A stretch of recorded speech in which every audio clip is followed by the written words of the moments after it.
आकाशबाणी क'क्राझार केन्द्रआ रंगिना संगिना हाबाफारिजों रुफाथि मायथाइ फालिदों। क'क्राझार सहरनि खोला फारसे बडगावआव थानाय अल इन्डिया रेडिअ एबा आकाशबाणी क'क्राझार केन्द्रआ 25 बोसोर आबुं जाबाय। 1999 मायथाइनि 15 आगस्टआव बेखेवनाय आकाशबाणी क'क्राझार केन्द्रआ फैयै फैयै 25 बोसोर आबुं जाबाय।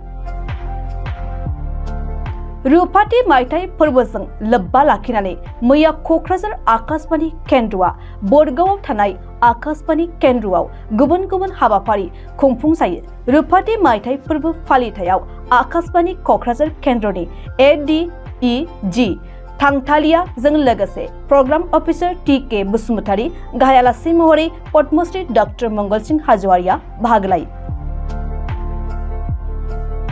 बे हाबाफारियाव आजिरा मोननाय रेडिअ बिफाननि मावफारियाफोरजों लोगोसे गासै स्टाफ, केजुएल, एनाउन्सार, रेडिअ आर्टिस्ट आरो बडगाव जातीय बिद्यालयनि फरायसाफ्रा बाहागो लायो।